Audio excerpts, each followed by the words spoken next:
Yun o. Sirena o, yan o. Ay, yan yun. Oo. Yan pala yun. Kasi yung sirena din. Pier ng Atimunan.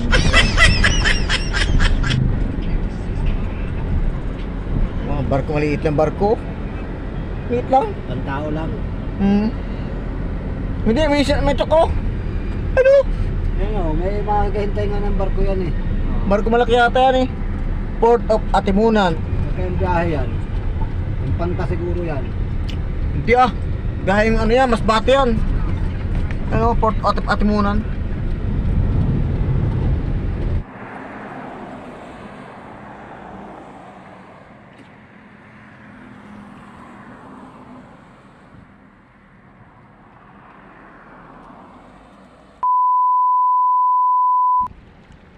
Yo, what's up right guys? Dito kami ngayon sa may Gumaca, Quezon. Ayan.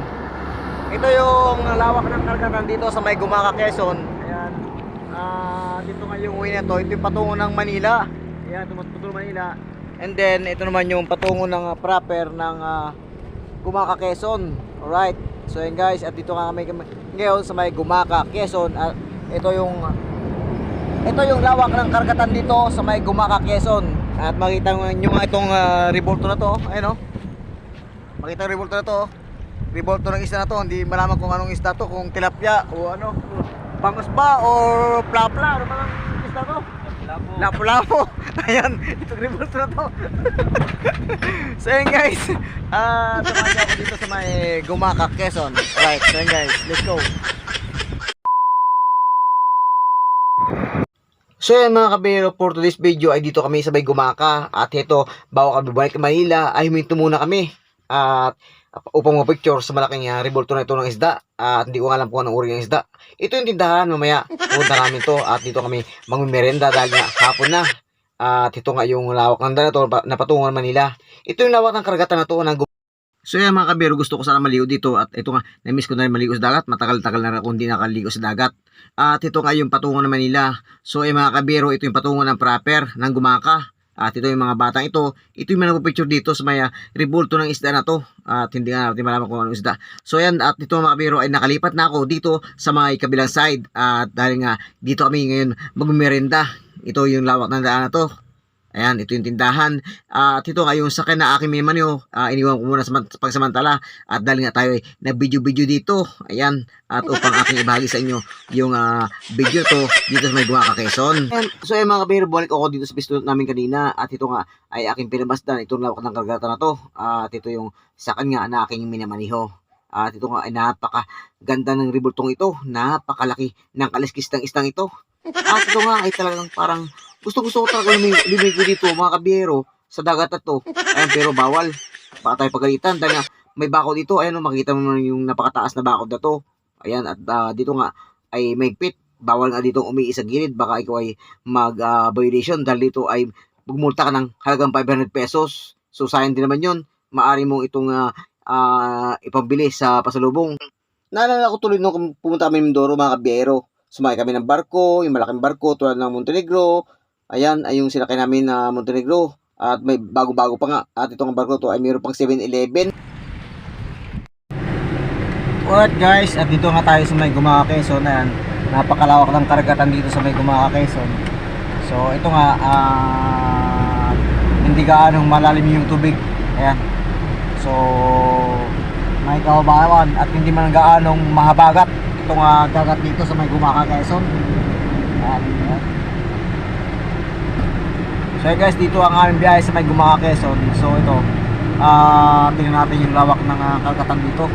At yung dagat na ito, makikita mo ito sa may highway, along highway lang ng patungo ng proper ng Gumaca, Quezon, patungo ng Manila. Ayan. At ito nga ay boundary ng Atimunan, Quezon. Alright. So guys, let's go.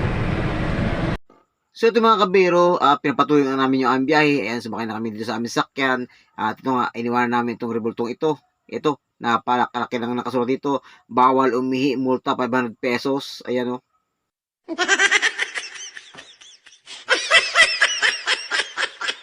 So yan mga kabiro, maganda pala pag pumunta ka rito, mayroon kang dalang baong kanin o ilutuan. At ito nga mga kabiro, yung ibang mga babae dito, ayan, dito sila kumakain, ayan, para sila nagpipiknik. Ayan, ito nga yung lawak ng dagat dito sa may daan to. Ay, yung mga ibang mga tracking dito, shout out sa inyo, ayan. Ayan, meron pa palang bus dito na sira na at mukhang ito ay nasunog pa. Ayan, at ito nga yung dagat na to, napakalawak. Ayan oh, napakasarap lang lumangoy dito. Oh. Parang gusto ko itong lumangoy talaga mga kabiyero. Kung meron lang siguro akong dalang pamalit o yung pwede lumangoy dito. So, kayo na pa ako lumangoy dito. Ayan, talagang napakalinaw. Talagang blue na blue itong karagatan na to dito sa may Gumaka. At ito nga pero yung patungo ito ng ng Atimunan. Ayan, at ito nga ay papalit na kami Manila. Ayan, dito nga ako sa may side nito. Dito muna ako sa may kanang bahagi dahil dalawa kaming nagmamaniho. So, ayan, ito yung kasama ko, siya muna nagmaniho. At ako ay dito, video muna tayo. Ayan. At ito nga mga kabiro, marami pala mga bits dito. Ayan o. Ayan. Maraming bits dito, kaya pwede kang ruminta. Kung sakali ikaw ay gusto maligo, ayan. Kung ikaw ay gusto mo pahinga sa iyong biyahe, pwede kayo muna dito sa may mga bits na ito na rentahan. At ito nga mga kabiro, ay maraming bits talaga pala dito. At dito nga, sa may Atimunan, Quezon. Ayan o. At napakalinis at napakaganda pa. At ito nga pa mga kabero, ibang mga tracking dito, ayan, huminto sila dito sila. So ay mga kabero, pag ikaw ay dumaan dito, ay patungo ng mga Bicol, ayan, patungo ng Legazpi, patungo ng Dait, patungo ng Naga, ayan dito, yung maradaan mo ito, yung karagatan na ito ng Atimunan, at saka ng Gumaka. At ito mga kabero, ito yung mga kabahayan dito sa gilid ng karagatan na to na ating nadaanan. At ito nga ay napakalawak pala ng daan dito mga kabero. At kitang-kita mo talaga ang lawak ng daan na to sa sikat ng araw. Hapon na kami na napadaan dito mga kabero. At ito nga yung daan na to na binabagtas namin ay patungo ng Manila. So ay mga daanan din namin mga kabero. Ito mga siksag na daan dito sa may Atimunan. At ito nga mga kabero ay patuloy ako sa aking paglalakbay hanggang kami ay makauwi na. Dahil nga kami meron ng schedule mamaya para sa gabi. Dahil ito yung biyahe namin. Kapag katapos namin biyahe ay meron na kami naka-schedule. Kaya ito. At dalawa kami yung driver dito para mabilis yung aming biyahe. At dahil nga puyatan ng biyahe dito kasi minsan madaling araw ka nang alis at gabi ka magkakarga at hapon ka nang pupunta sa planta.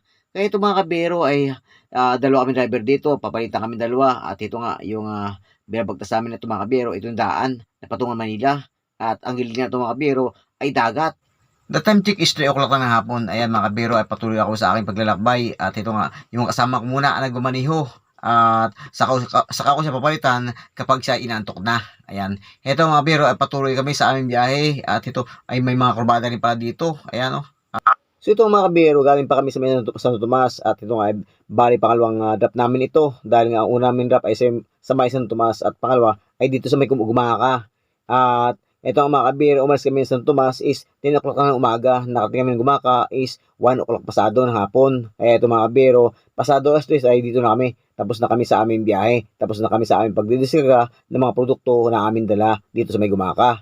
At ito nga pero ay dito kami ngayon sa daan na to. At ito nga, ang gilid dito ay karagatan. Dito sa may sinasakupan ng Atimunan. At ito nga, boundary ng Atimunan at saka Gumaka.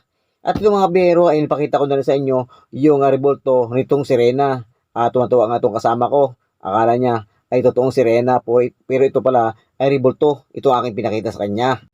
May kaluwagan din pala ang daan dito. Kaya ito mga bero ay napasarap ito ang kasama ko sa pagbabaneho. Kaya ito nga ay medyo hataw na konti.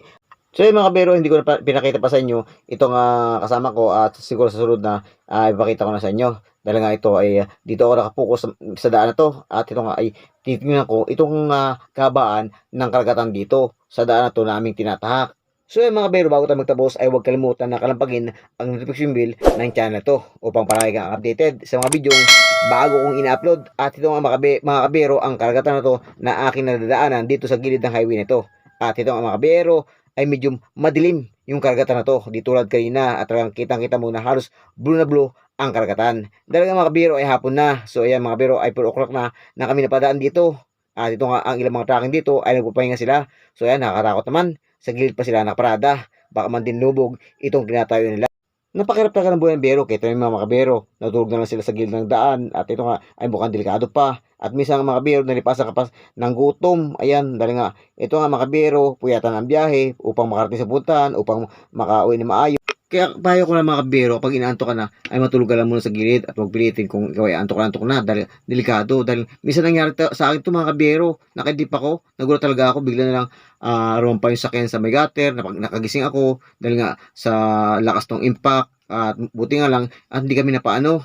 At ito mga kabiro, dito na kami ngayon sa may gilid ng daan na to at ito nga yung karagatan na dinadaan namin ngayon.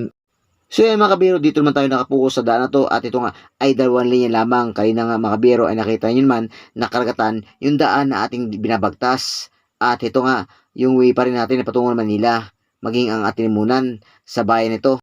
So ito nga mga kabiro ay dito naman tayo sa may daan na to at dito tayo nakapokus sa dalawang linya na to at medyo kurbada. At ito nga ay hindi pa rin mawala ang mga karagatan na to na aming nadadaanan. At dahil dito pala mga kabiro ay gilid ng karagatan ang daan na to.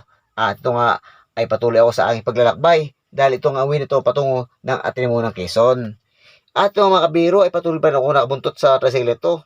At iba ko ba kung saan tutungo ang tricycle ito, bakit kami ay magkasabay sa aming biyahe.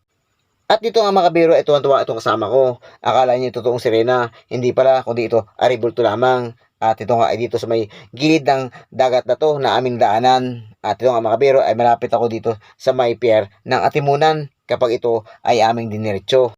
So ayan mga kabiro, kaya pala may rebulto sa lugar na to ng karagatan ng Atimunan ay heto, ay mayroon palang kwento rito sa totoong buhay, ang sirena at ang tao.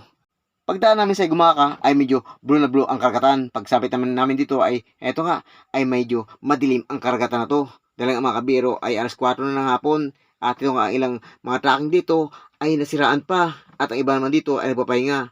At eto nga mga kabiro ay napakalawak pala ng karagatan na to. At dito nga mga kabiro matatagpuan ang Atimunan Pier. Mayroon palang pier dito ng Atimunan at hindi ko nga lang alam kung saan nga ba ang ruta ng mga barko dito at di ko pa nakita ang malaking barko. Wala naman. Pero ang sabi nila ay pier daw ng Atimunan. Ito mga kabiro ay patuloy ako sa aking biyahe. Dahil nga mga kabiro ay hanggang dito na lang yung episode na ito na aking ginawa. At ito nga ay samahan niyo ako muli sa aking panibagong episode na gagawin. At ito nga mga kabiro, ang Atimunan Pier na aking nadaanan dito. At ito ay napakalawak pala. Gusto ko sanang bumaba dito sa pier ng Atimunan upang makita ko ang lawak ng pier na ito. Subalit ito pala kasama ko ang nagmaniho. At ito nga mga kabiro, itong akyatin at sigsag na daan dito sa may Atimunan na patungo ng Manila. At ito nga mga kabiro, yung sigsag na daan dito sa may Atimunan. At hanggang dito lang. At maraming salamat. Bye bye. Love you.